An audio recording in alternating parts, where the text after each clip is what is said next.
Welcome, everybody, to the A Little Less Fear podcast. I'm your producer and host of the show, Dr. Lino Martinez. This is your motivational podcast of people's incredible journeys. Oh yeah, let's do this.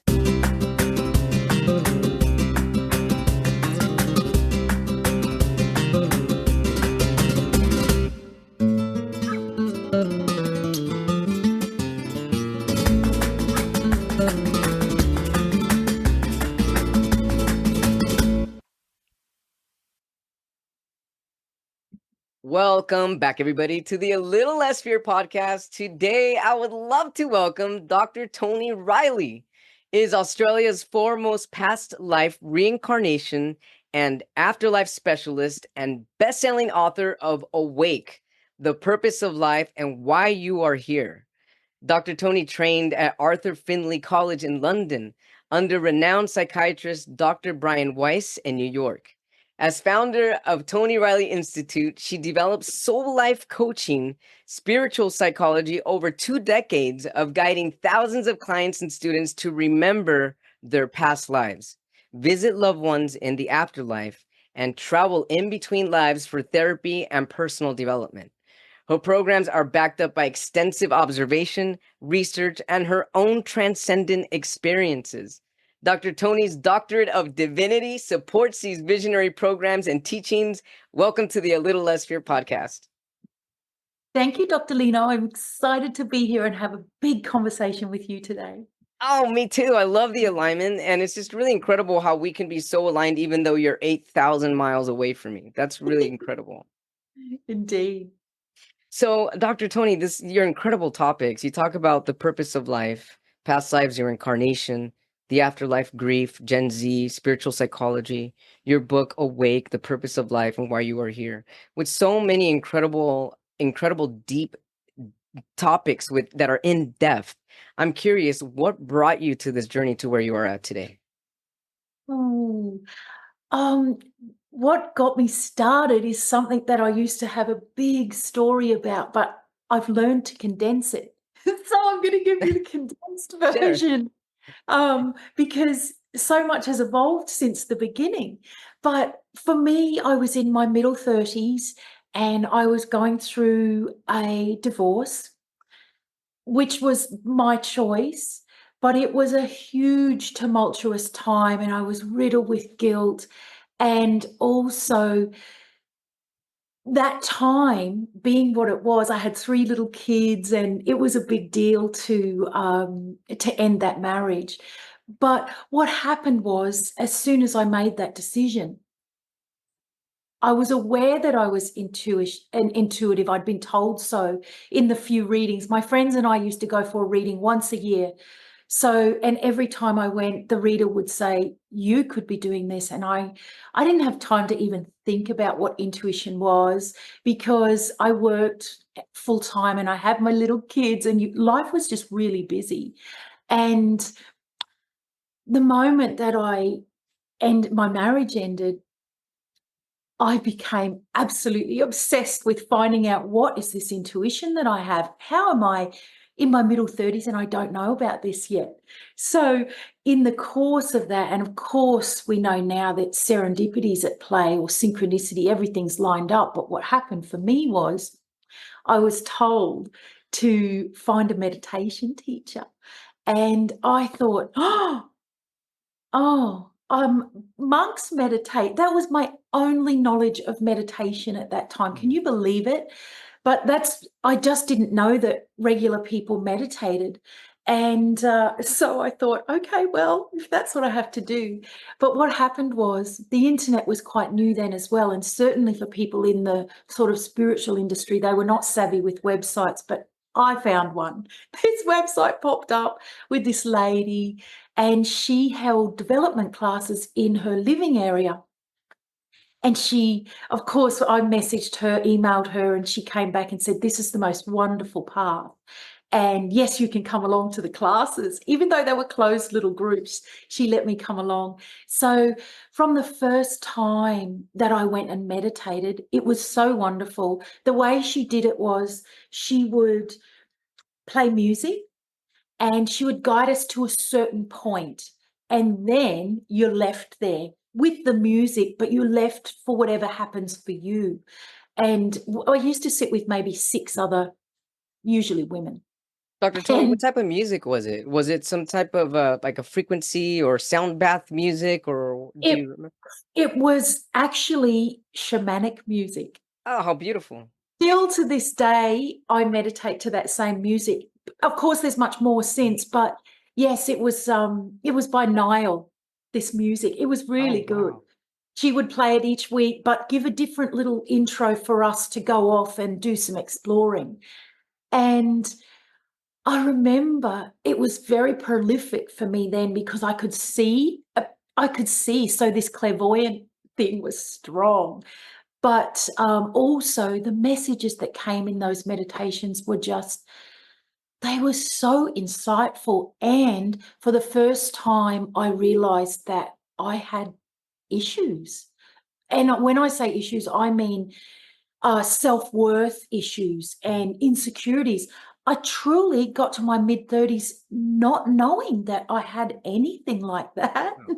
So it was a little bit of a shock to me. And almost every week that I would meditate in that group, there would be more stuff and more stuff. And I thought, Jesus, how much stuff have I got? Oh, really, what we know now is how deep is that stuff. But Right. so I think my journey into where I ended up started with this self-awareness because it came to me really quickly. It was almost what I was faced with in those meditations first up. And I found it completely liberating. It was it was really a whirlwind, but it's like, whoa, who knew?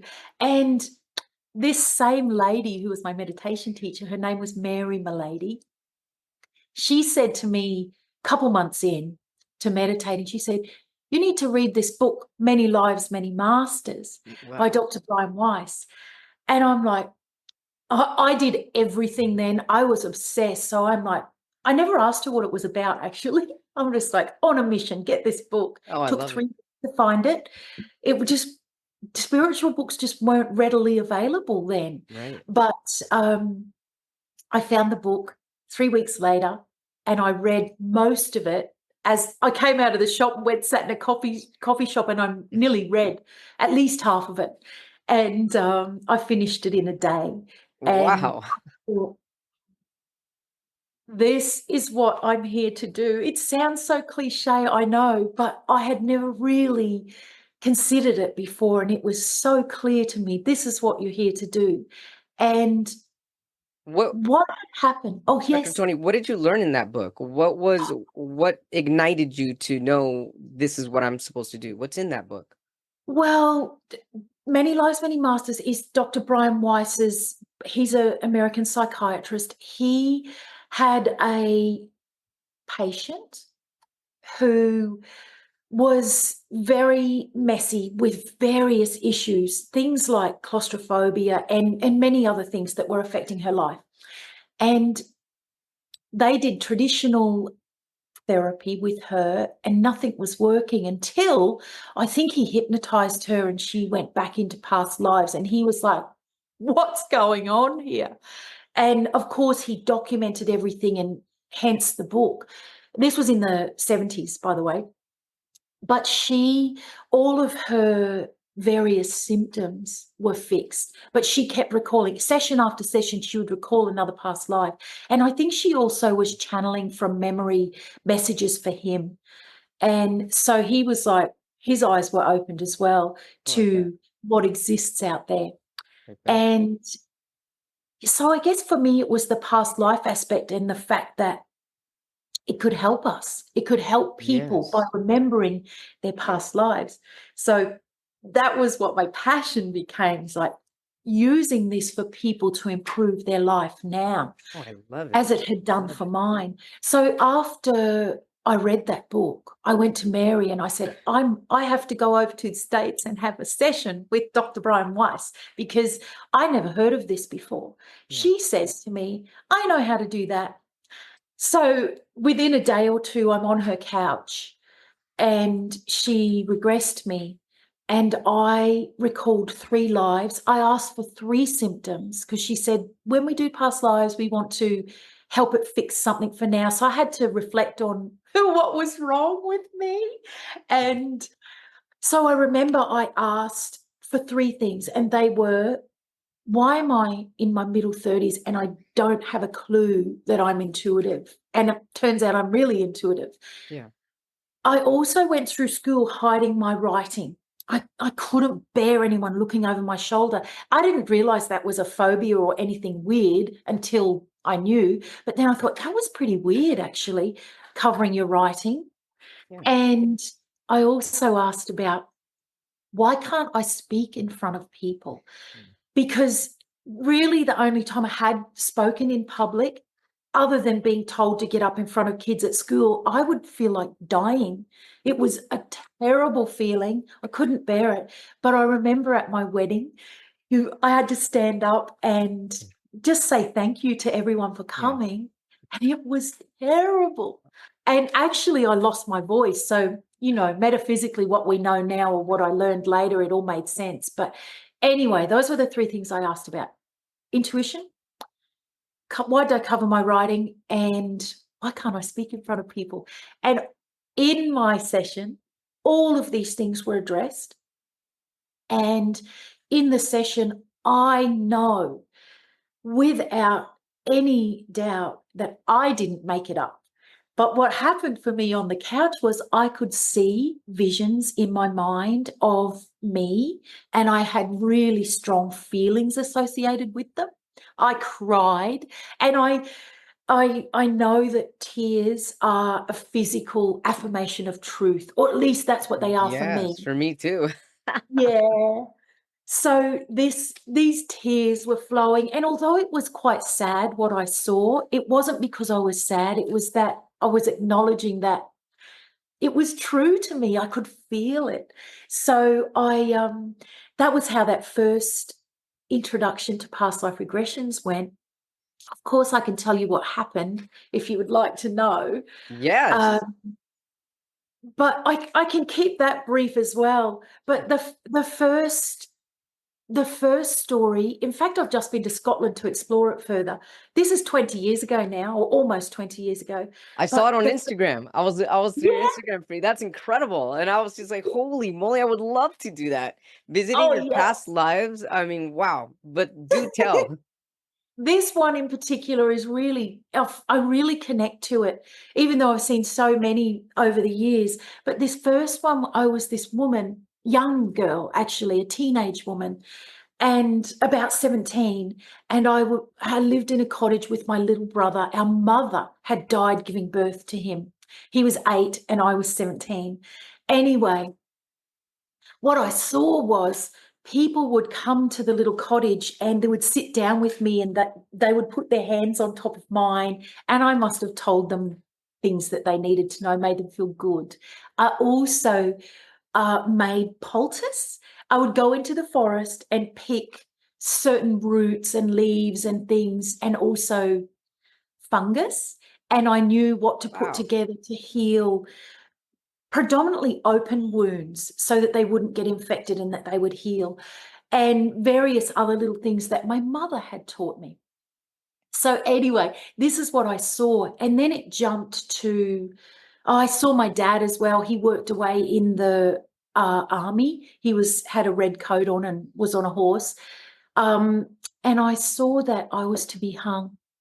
Apparently, my little brother had talked about, very innocently, people would come to our house, and whoever had heard, there were witch hunts back in those days, Mhm. whoever had heard about it must have spoken about it. And anyway, the next scene, I was on a platform with people around yelling at me to hang me. And it was Oh, wow. devastating because I was just this sweet girl, teenage girl.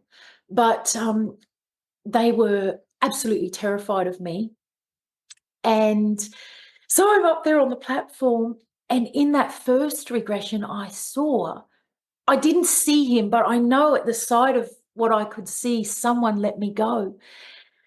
And I ran off the platform out of town, and I remember thinking, there's a lot of people there, why would they just let me run away? But I think they were petrified that you were a witch. They didn't understand that you were just a bit of a healer. So anyway, I ran out of town and took cover in what was a hill with rocks on it. And the lady that used to be a little bit of a housekeeper at my cottage, she would send her kids to bring me food. But what happened was I died not very long later anyway. And I remember in the regression, I got all sweaty and hot and fevery, and I died. And it never really made complete sense to me. But I can talk about that a little bit later, because I regressed 15 years later to fill in the gaps. Wow. But the second thing I found out in that very first regression was why I covered my writing. And it was not a dissimilar story, but I saw myself as a man in my 40s or around 40, and he used to write in the most beautiful leather-bound book. And he would write his dreams, and he must have had visions, and he documented them all.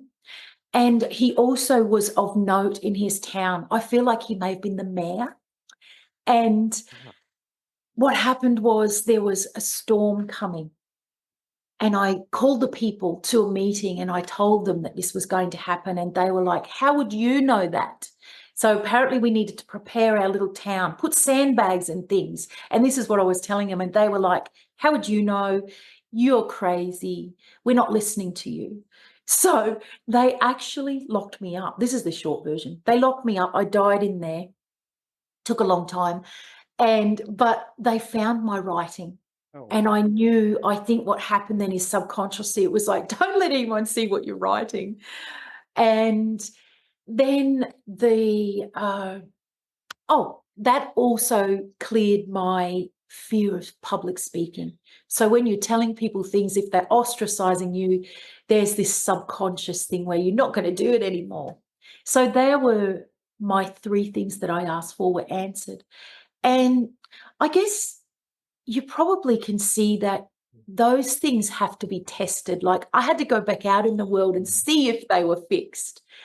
And of course, I didn't quite know then, but it was the beginning of what would become what I ended up doing. And of course, I needed to be talking to people and I needed to be writing. Right. First and foremost, to have a website, and secondly, to write articles that would be published and blogs and things like that. And of course, I would get up and speak about past lives, teach it and speak about it. So those things that were fixed in that first session, they set me up for absolutely speeding into this new realm of work and of consciousness and mission, I guess. That's incredible and beautiful. I have so many questions in regards to past lives. So first off, thank you so much for sharing. That's really incredible. Course. And okay.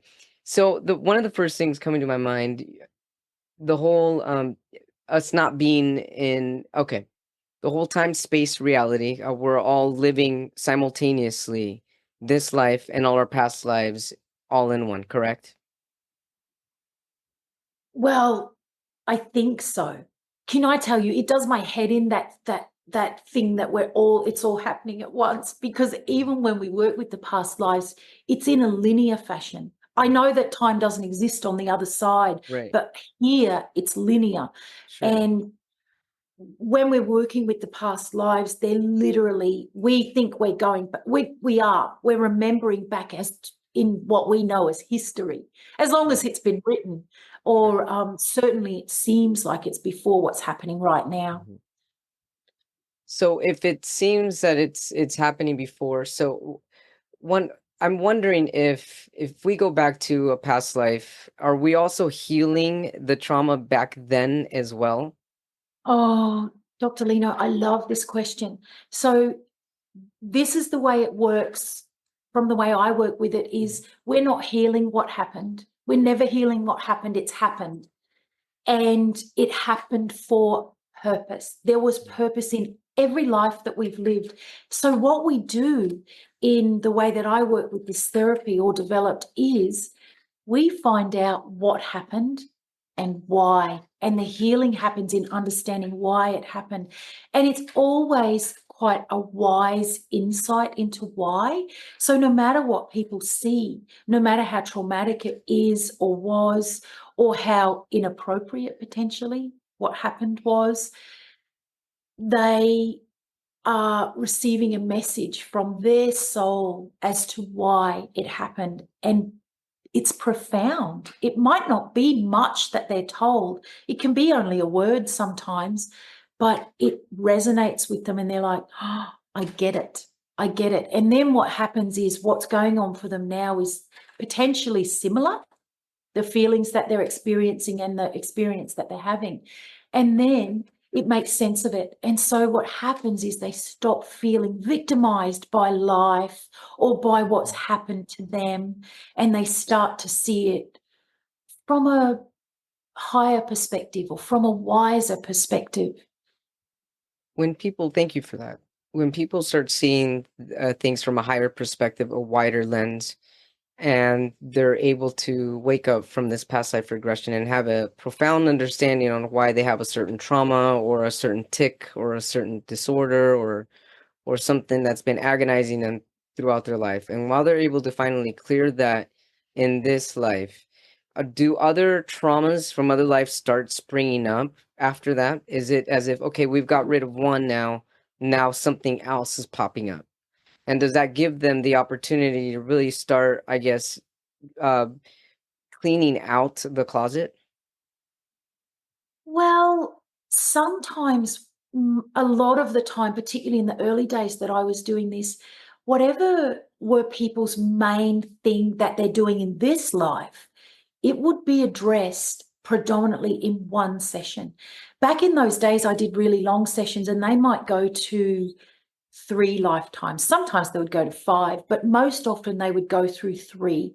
Sometimes they would see the same pattern in 3 separate lifetimes, or they might see 3 different things that can be addressed or were addressed. So it's different for each person.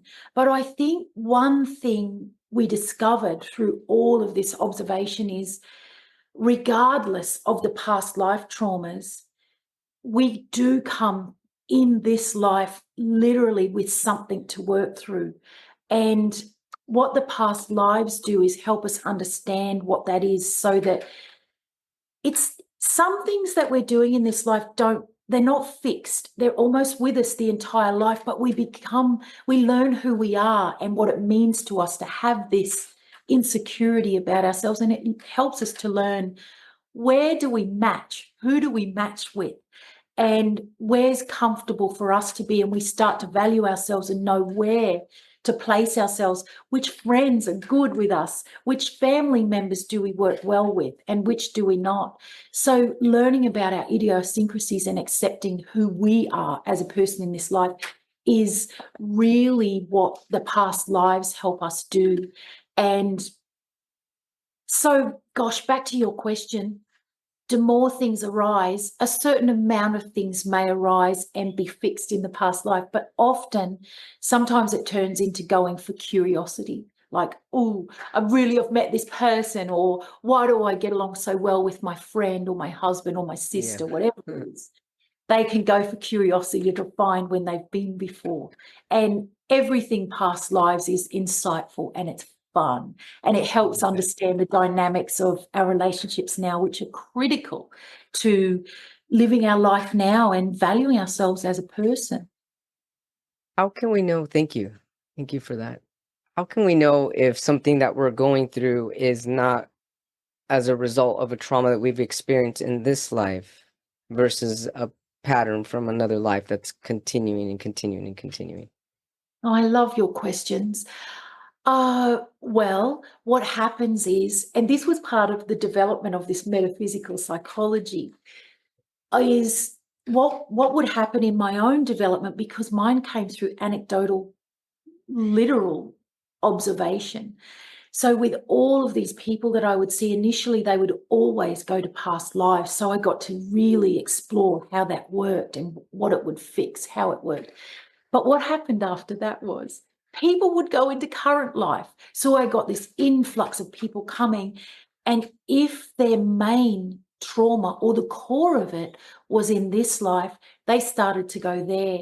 So our process of recall, that's why we called it recall actually, rather than regression. It was like, Oh, you're wow. going to recall the core of where it started, wherever that might be.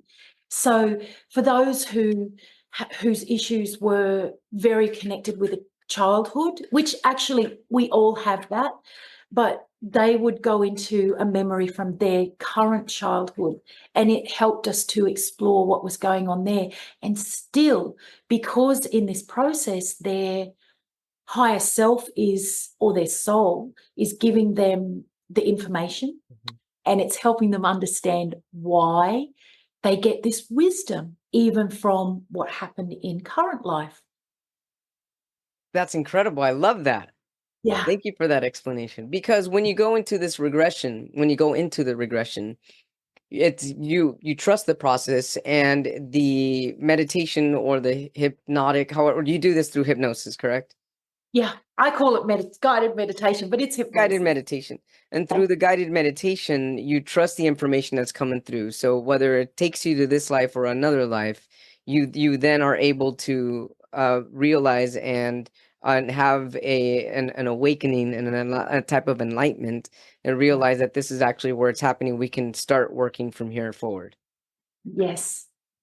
It's almost, I guess the work isn't over entirely, because we'll be faced with that insecurity over and over and over again in our lifetimes.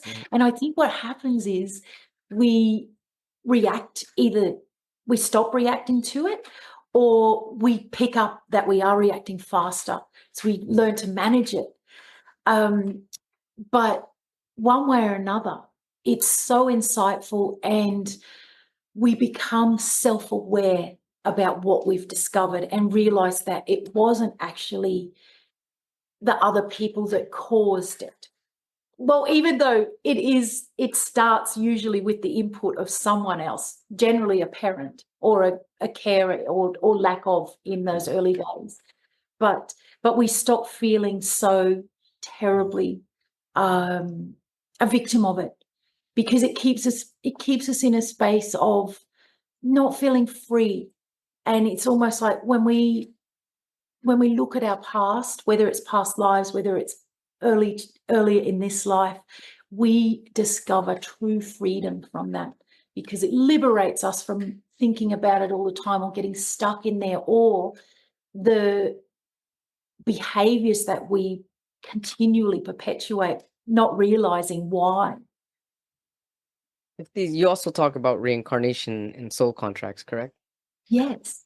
If hypothetically, theoretically, we reincarnate knowing, having these soul contracts, that we're going to continue these patterns from other lives, why is it well, let's talk about that. So we have, and also and I love your topic on free will. So let's see if we can bring this together with reincarnation and free will. And so when we reincarnate, first off, do we all reincarnate? We do. We do. From my observations, we all reincarnate. Be it animals and humans? Oh, Yeah. do you know what? I have not ever had someone be an animal, but I feel certain. So I can't answer this for sure, but I feel certain that animals reincarnate, because people have seen a little doggy that they've had in this life, and they'll say, oh, they'll see one in another lifetime, different dog, and they'll say, oh, that's my, you know, my dog Toby, or whatever. So, and I think when you look into the eyes of an animal, you can tell that they are some kind of all-knowing. Yes. Oh, yes, So, definitely. I feel that with my yeah, animals for sure. I love that. It's yeah, beautiful. just so unconditional. It really is unconditional. And so let's say that I have an issue with abandonment, just Yes, hypothetically, yes. and this stems from 5 lifetimes ago, 6 lifetimes ago. Am I then, and when I'm in between lives, like the before life or the afterlife, however you want to say it, let's say that I'm in the afterlife slash before life, and I'm then looking back that I have some quote unquote issues with abandonment, but I'm agreeing to continue to go through this issue of abandonment in this life, with the potentiality of maybe diving deep to be able to abolish that agonizing feeling, or to continue the pattern in this life? The way that those contracts or the life mission works, from my observations, is every single lifetime that we live, we are coming to do one of 5 predominant insecurities. One, of course, is abandonment. One is rejection. Another is betrayal. Another one is what we call equality or injustice. And the other one is humiliation. Those 5 bruises, we call them emotional bruises, but other people call them wounds. But these 5 wounds, every single one of us on this planet will fall into the category of doing one of those quite strongly, and maybe a little bit of the others, but mostly it's one. So if abandonment is the predominant bruising for someone, then what they will do is, it won't be the past life that started it, but it will be going back into the past life to understand why are they doing it now? What's going on here? So it just helps them understand this insecurity that they're working through this lifetime. And I want to add that all of these insecurities that I just mentioned, or these bruises, they all create who we are in this lifetime. And aside from the trauma that they cause us, they also are the reason that we are the lovely person that we are, or the strong person that we are. They're also why we have certain traits that we default to. So they're not all bad, but they're certainly the basis of who we're going to be this time, and our behaviors and how we react to people and how we behave in our relationships. All of these things are defined by that emotional bruise. I love this. And so, in summary of what you just said right now, just so that I understand it, all of us come in with these insecurities, or also known as type of bruises or trauma. And these bruises, there's like 5 core wounds, if I could use the word core. And some of these are abandonment. One is abandonment, rejection, betrayal, equality or injustice, and humiliation. And so when we come in with these bruises, some of us have one that weighs more than the other. And Yes, these bruises are actually what shape us and give us the personality, or the personal development that we've acquired in this here lifetime. And yeah, also, what I'm feeling from this is that this may also be the fire that ignites us towards our life purpose and our life mission. Is this correct? absolutely. Absolutely. Yes. Okay. So back to the soul contract. Part of that contract is that every single one of us will be doing one of those bruises. We're born with Okay. it. We can, part of the anecdotal work that I've done within developing this metaphysical psychology is we've created all of the possibilities. They're actually not that complex. But as a person, if you don't understand it, you don't. And I also know within our contract, we're not meant to understand it until we've potentially been a bit tortured by it. So it's all playing out in the contracted time, or the blueprinted time. So it's super exciting to know it. I feel like I know a lot of people are like, oh, rolling their eyes and feeling like it takes away their free will, that everything's planned. But actually, when you know that things are planned, it gives you a more philosophical outlook on life. It's peaceful. It doesn't stop us living. It doesn't stop us or make us take life for granted, or what we do. It doesn't do that. It makes us just more philosophical about when things happen, so that we don't fall into a big hole.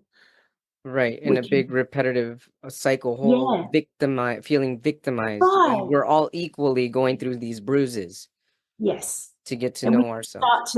develop empathy for other people who might usually drive us crazy Yeah. with their behaviors, but it's like, oh, well, they're going through their thing as well. And Right. it changes where something that would have usually gotten you hot under the collar or devastated you, suddenly it stops doing that. It's very empowering. Yes, it is. Very, Yeah. very empowering. And so on the topic of free will, from my understanding, with reading about you and going on your Instagram, and I mean, from what I understand is because our life is predestined and pre-planned, there really is no free will. The free will is mostly all up in our mind where we think that we are making these specific choices, but whatever choice we make is even the choice we're supposed to make. And That's right. because everything's already pre-planned, there's a blueprint already in place. And Yeah. so because there's a blueprint already in place, we can't go wrong. We're constantly on the path. We're not creating a path, we are the path. And Yeah. if we are the path, then everything that comes our way, be it good, be it bad, we are to go with it in grace, follow the flow, and trust that the path is already lit for us. Therefore, there is no right or wrong, where there's just elevation of our expansion and the reason why we're here. That is so beautifully put. Yes. Thank That you. is that And is prior to feeling that, what I used to feel, to be honest with you, I used to be confused with this. I used to be confused thinking, well, how does free will interplay with all this? And if there's free will, how do I even relate that to karma? And what is karma in that case if there's free will too? It was just such a big mix up in my mind. And so in this understanding, what I'm also feeling is that karma, be it again good or bad, which is also really on the perceiver or the observer, right. it's all good if you want to look at it that way.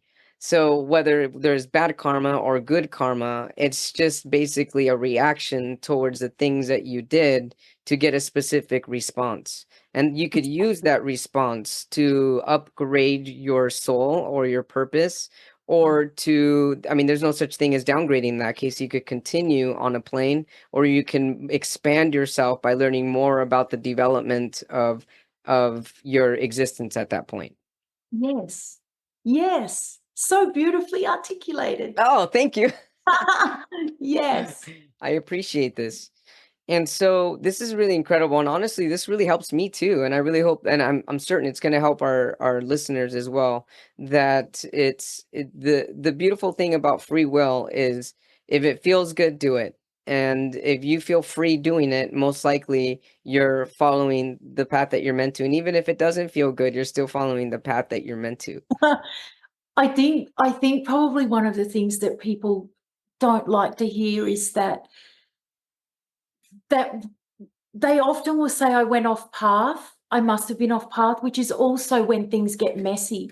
But it's like you're so on path when you're messy.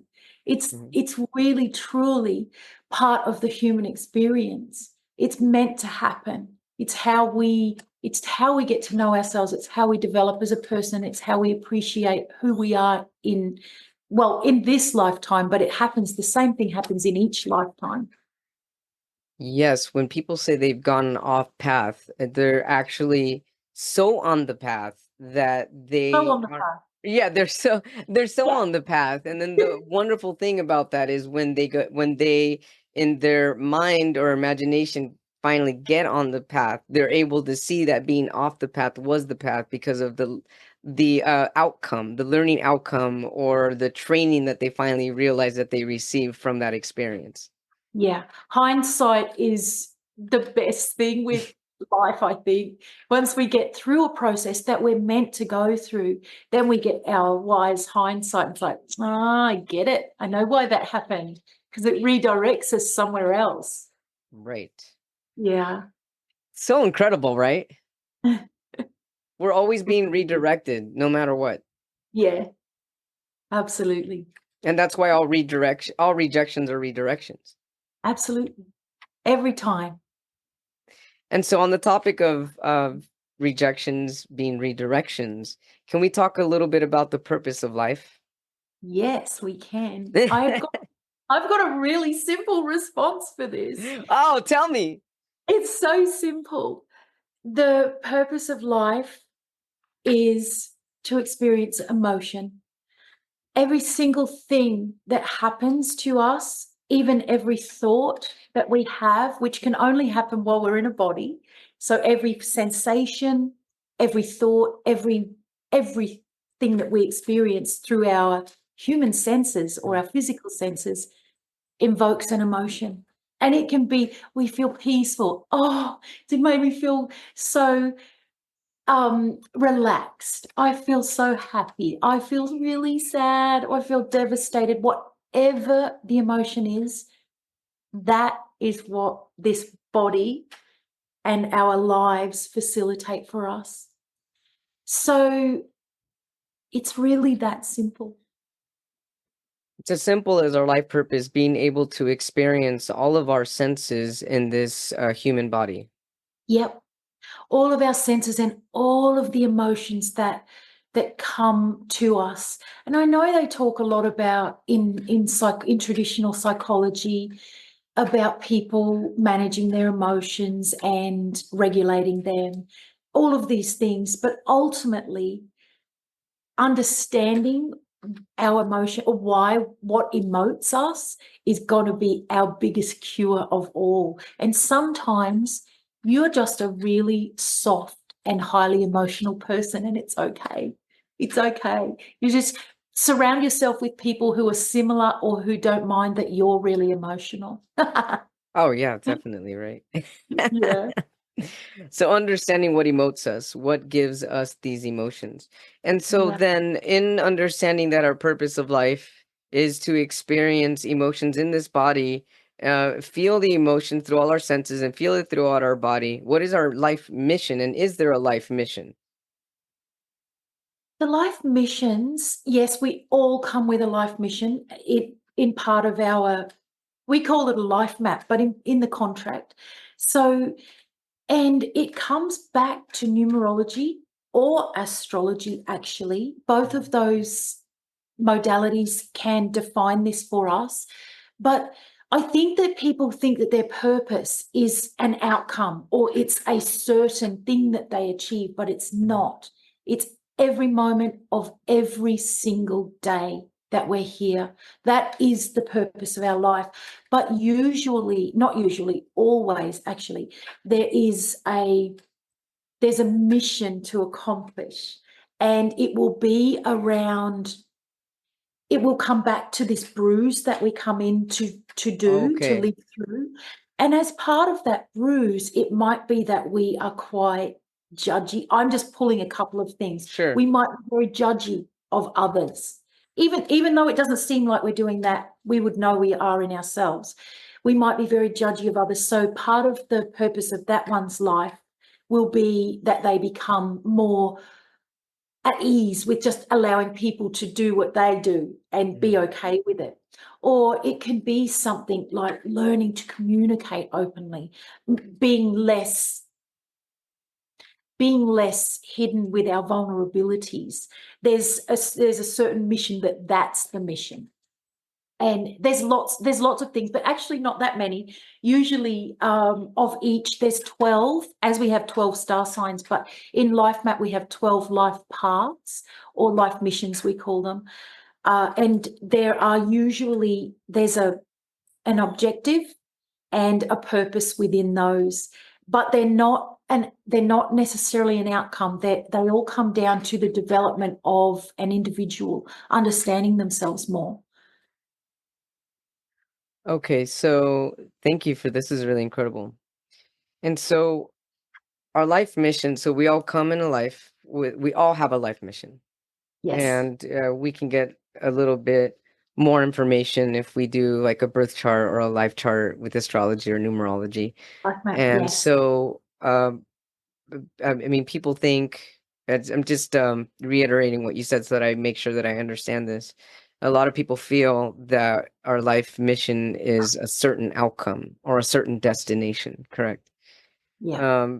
But what is true of a life mission is that every single moment there is, or every single day that there is, every single experience gives us the opportunity to work on the certain core wound or the core bruise or the insecurity Yeah. And within working through these bruises, there are different life paths that we can take. And there are 12 life paths, just as if there are 12 signs in the zodiac, correct? Or 12 life paths in numerology.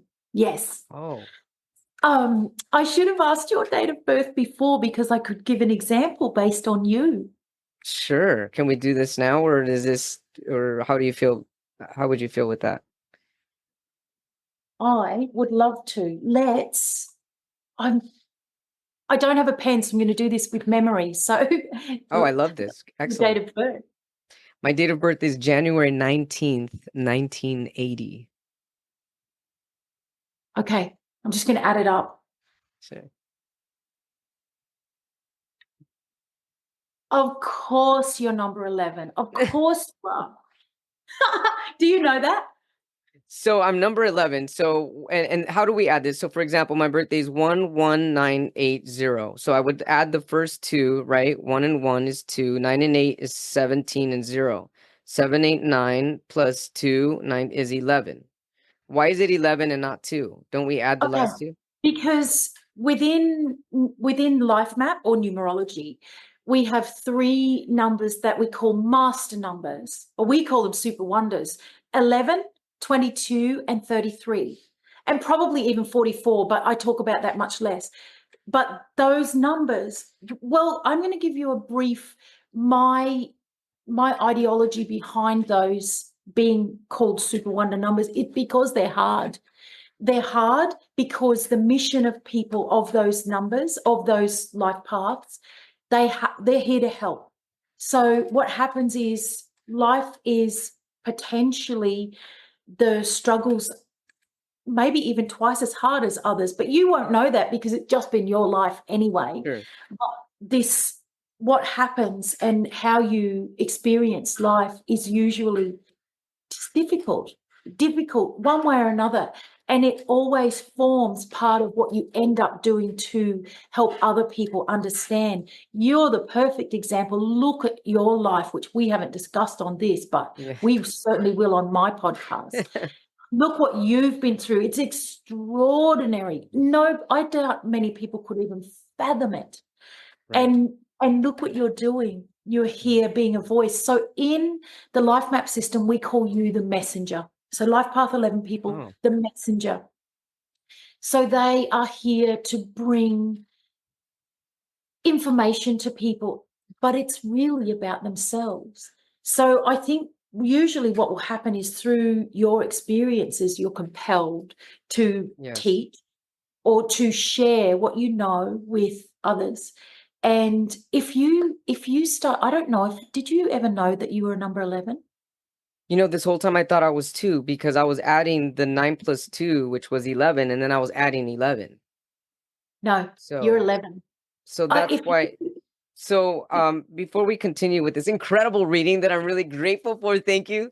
But before we continue this, just so that people can do their own birth chart reading, how do we add it? How do we add our birthday? Yes. So you add every number in your birthday. Don't drop the 1 and the 9 when you're doing your 1980. Add every number together. Add every And number then, together. So 1 plus 1 plus 9 plus 8 yep. plus 0. 11980. So 1 plus 1 is 2 plus 9 is 11 plus 8 is 19. But isn't that 10? Now I'm bad at math.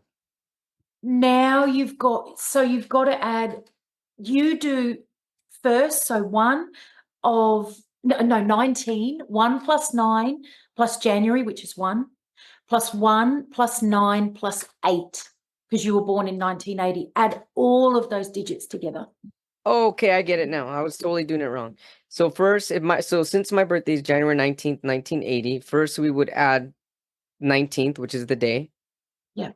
Plus the month, January 1. Yeah.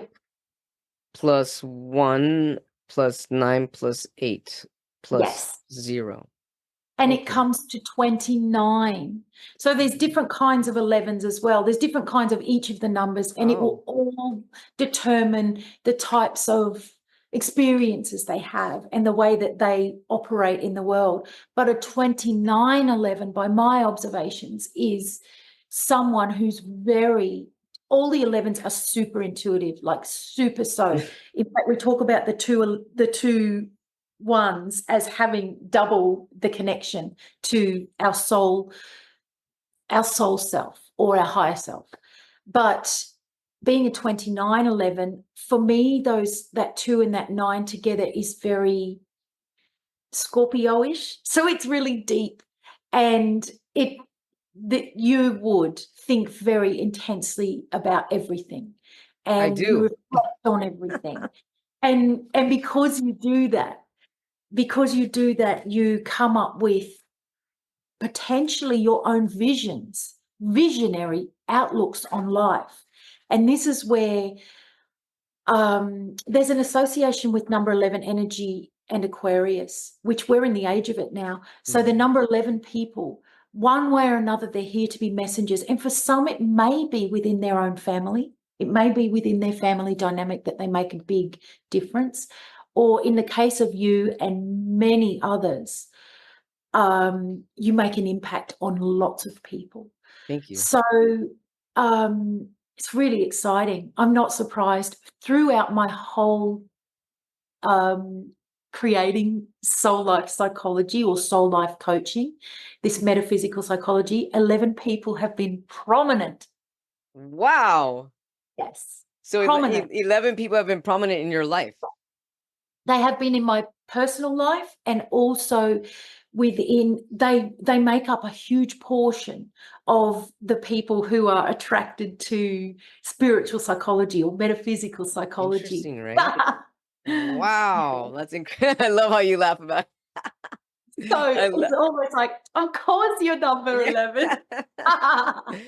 Oh wow, this is really amazing. I never knew I was an 11. This whole time I thought I was a 2. Oh my goodness. I should send you some stuff next week about being an 11, because it's really special. And I think you're already a long way along with such a beautiful heart, but I think it can Thank be you. a real struggle, and for people to, number 11s, anyone, but number 11s, we're talking about at the minute, to go, oh, there's, it all makes sense. And because they really attract each other as well, because the path is really, it's unique, and nobody else really understands. They don't understand themselves for a long time. And then to have people around who are similar to them makes them feel like they're not as alone. So usually the path will include other people who are the same number. And it'll be interesting if you research people I'm that going to. When we're done with this, I'm going to start I adding think up my friends' birthdays and trying to and see seeing if we're all there'll be 11s. there'll be some pertinent 11s in there. There's other missions that support us. I'm a number 5, but there's other missions that come in and they go really well together. And you'll have those as well, but you start to see the patterns when you look at it. That's really interesting. And so it's similar to astrology in that you can even find who you're compatible with lifelong, like say a romantic partner, by knowing their number and Yeah. your number.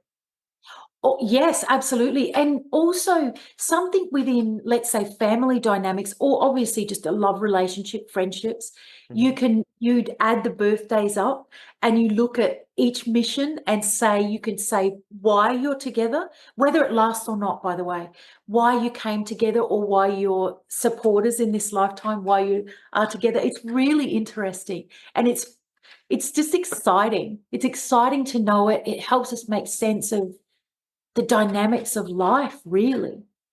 Wow, this is really incredible. And this is, I mean, numerology has been around just as long as astrology has, correct? Yes, it's phenomenal.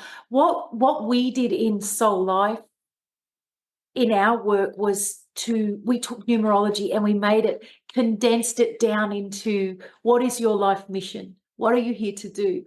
And we called it Life Map, but it's based on numerology, just so that people can understand. If they're not interested in numerology, Sure. some people get really interested in it, and it's amazing.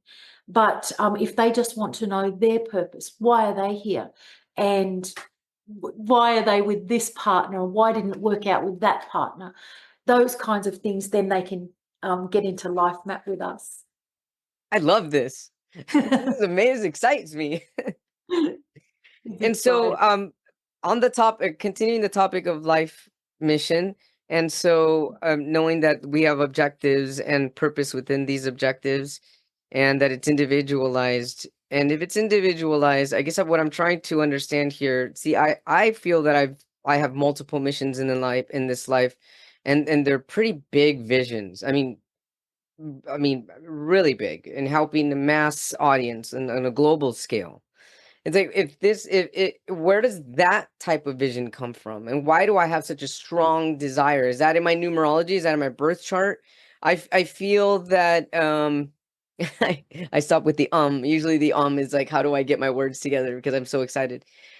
I feel that I have these incredible life missions, and that I have to carry them through. I have to. You do. Yeah. So, Dr. Lino, this is wonderful because it helps me explain that because our blueprint is set, our life is set, what happens is you remember what you're here to do, and it comes as compulsion. And so even from a little kid, many of us might know, or we're like, people will call it, oh, you had this dream. And if we pick, let's say, an athlete that did extraordinarily in life, and they'll say, I knew from when I was little that I wanted to play for the Cowboys or something. Sure. And then we, as humans, we try and make it logical and say, well, they moved towards that dream. But actually, that was always going to be the case for them. They were born with that mission that they were going to become this Cowboys athlete, star. Sure. And it's the same with us in the work that we do, where you're the messenger and you know, and that's why you've had your visions, or you've been intuitively guided towards this and towards that. And you can see the vision for what you're doing in the future as well. It's because it's your life path to do so. I love And this. you're remembering it. And you're giving me this clarity. It's just actually pushing me more towards these missions that I know that I'm inherently, whatever inherently means, but it's a feeling, trusting, and also trusting that I'll get there Yes. and in order to get there. So what kind of advice can we give people who have their visions, their quote unquote dreams, to make sure that we get there? And if there's no such thing as a final destination or an actual outcome, will we ever get there, or are we just continuously trying to get there? Yes, because they're part of, when we're talking about doing something that we have a vision to do and there's a compulsion to follow it, that is definitely part of our mission. So it's intertwined within our purpose. So my advice to people is, when they have a feeling that they're to do something, or they have a compulsion to, you must follow it. And I would also say that if you don't feel like it sometimes, it's okay. You can have some downtime, because sometimes the compulsion switches off. Sometimes it switches off for years, and we can get really disappointed in ourselves, but please don't, because everything happens in the timing of our contract or of our blueprint. So it might be in that time that you're not driven towards this vision, that you are supposed to be working more on something else on the way. And it could be that you're having a kid, or you're developing a relationship in that time, or maybe you're just having some reflective time. So one way or another, you are always on track. So don't be nasty to yourself, and be okay. Trust that when you don't feel like it, it's not time. And trust when you do feel like it, that you will not stop until it's achieved. Trust yourself no matter what. There's no such thing as failure in our life missions. And if it feels like there's been a failure, it wasn't really, it was part of your development. So keep going is the only thing. That's my big advice, is keep going. Because I think our humanness wants us to keep going, or we shouldn't be sitting idle, but actually sometimes we're supposed to. So Thank be you at ease so with much. that. Goodness, Dr. Toni Reilly. Trust yourself no matter what. One way or another, you are always on track. There is no failure. Everything is all part of your development. I love this. Yeah. I Oh, love this, and and it's so true how sometimes you just need to chill out and let things happen. yeah, I tend to have a challenging time with relaxing and just letting yeah, things do. I feel like I'm always on the go, doing something, doing something. And if I don't stop, I will either get a migraine headache or something. The universe or my yes. higher self will You're push me forced to down stop. and say, Yeah, "Hey, it's now you have no choice but to chill and just that's it. relax." And so, I mean, one way or another, it's not failure to chill or relax. Even if you get a headache from it, it's still your body telling you now it's time for you to just allow, Oh, yeah, have some downtime. have some And downtime. Dr. Lino, one thing I did forget to say is the life mission of 11, the Yes, message. thank you. One of the big purposes within it Yes. is to overcome confidence or lack thereof. And can I tell you that confidence can feel like your biggest hurdle, but it's also your greatest strength because lacking confidence forces you to produce, you force yourself to do so well at anything you do. And it's because of this underlying confidence that's pushing you. And therefore, what happens is you may never think it is, but what you do is you produce extraordinary work or outcomes. So it's catch 22 or a double-edged sword that the lacking confidence may feel terrible to you, but it actually is also your greatest gift. So, but what does happen over time is you will trust yourself more and the confidence rises up and is much more there and less of a hindrance. Thank you so much. Confidence is your greatest gift, and even the lack of confidence will still be your greatest gift because also, I'm going to say my greatest gift because ultimately it's gaining that because of my numerologic life Yeah, path of number 11. Confidence tends to be one of the biggest hurdles. it does. Oh, I can tell you a little more. I'm just going to Yeah, tell you, yes, okay, please. because This is a coming to blessing to me. so you're also on being on the 19 day. So that makes you leader energy. And leadership energy is unstoppable. It's also to do with confidence. But what happens is it's almost not like a bull at a gate. It's got this natural way of people being attracted to you. Actually, there's an energy that you would emit that people are attracted to this energy, and it's because what you do with leader energy is you lead in the way that we talk about these days is needed. So allowing people to be within their own strengths and leading by example and not being above them, not being hierarchical with your leadership. So really just the way you are is leader qualities, and people know it. They also would feel when they speak to you, they would feel heard, they would feel like they're equal. And because one of the powerful things about the leader energy is they can and will speak to anybody as if they're on the same level. They're just a person. So whether you're the president or a man on the street, you're going to get the same engagement from leader energy. And it's a beautiful thing. It's also it can be a burden as well, can I say, because it can feel like you're very responsible for others. So as part of that energy, it will be about coming to terms with a balance that's also healthy for you. But it does happen through our lives, but these are the sorts of things that are the challenge as much as the strength. This is so accurate and right on point. I mean, being on the 19th day, just that as you were saying, I wrote all this down. It's leadership energy. People are attracted to this type of energy, mostly because and I'm certain that I practice this, especially when I was practicing Buddhism. A lot of it's equanimity, which was huge for me. And I Yeah. see everybody as equal. And I always have this vision where if I had my own Lino show, where it kind of like a mirroring of Oprah's show. It would be fascinating if I could have someone like Mel Gibson and your everyday grandmother neighbor who bakes cakes at the same time, interviewing them at the same time. Yeah. I love to be able to just correlate humanity with being similar and the same, regardless of what you've done in life.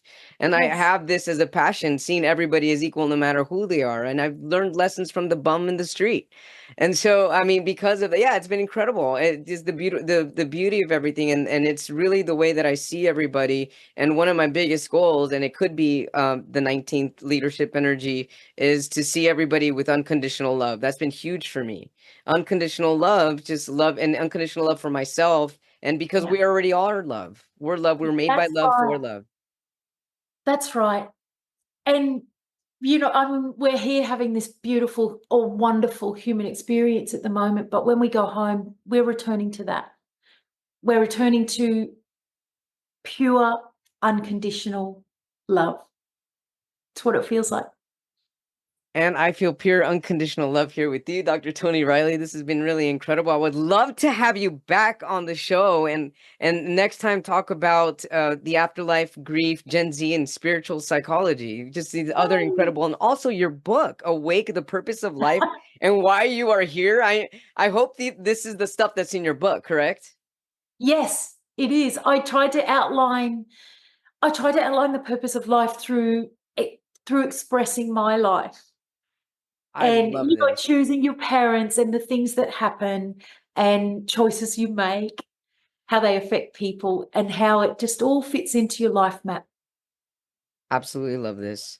Dr. Toni Reilly, bestselling author of Awake: The Purpose of Life and Why You Are Here. Where can our viewers, our watchers, and our listeners find you? Ooh, Dr. Lena, okay, I have a website. It's called Toni Reilly Institute.com. And you can find me on there. I'm on social media. I'm on Facebook, Instagram. I'm on all of them actually, but I'm going to try and put a bit more energy into Instagram to teach. It's the one I've put least energy into over the years. So you can find me on Instagram or on all of those platforms at Dr. Toni Reilly, Dr. Toni Reilly. Dr. Toni Reilly, I'd like to end this with a poem that I wrote dedicated to your energy. And so here it goes. Dr. Toni Reilly. To be able to integrate my past lives into my current life, to be able to clear turmoil and remove myself. I'm sorry, to be able to clear turmoil and renounce myself, a spiritual traveler. To be able to integrate soul purpose and human life with the mission at hand. To be able to set free and set others free. To see how we are all woven together and connected synchronistically and synergistically is how I mold this place and follow the space before me with love at the forefront. This is my current life. And that's for you. That's really beautiful. Thank you. Well, you're really beautiful. Thank you. I love that. I love that. It's so beautiful. Oh, I wouldn't be able to articulate it like that, but that's how it is. That is Thank how you it is, so and that's how I feel you. And I'm really blessed for this connection. much. Thank you for sharing all of your Oh, incredible wisdom here on A Little Less Fear podcast and with the world. It's really incredible that we can connect like this. thank you so much for having me. I've enjoyed it immensely, and that poem is going to stay with me. Thank you so much, and it's staying with me too. And I look forward to having you back. Wishing you a wonderful, incredible day out there in Australia, and happy birthday to your mom. Thank you, Dr. Lino. Thank you. Thank you so much, everybody, for tuning in to A Little Less Fear podcast. If you haven't yet, hit that subscribe button. Tell your friends and your family about A Little Less Fear podcast. And if you are interested in being on my show, feel free to leave me an email at alittlelessfear@gmail.com. Or if you have any questions or comments and you also want to leave me an additional message, you can also do so from my website, leaving an inquiry at www.alittlelessfear.com. You can get a copy of my book on Amazon, Amazon Kindle, and Amazon Kindle Unlimited, also titled A Little Less Fear. And thank you so much, everybody. I really appreciate all the support. Leave me a review if you get a chance. I love to receive feedback, questions, and comments. And any way that I can be of support to you, please let me know. Thank you so much. I love you. Wishing you love, light, happiness, and many blessings your way.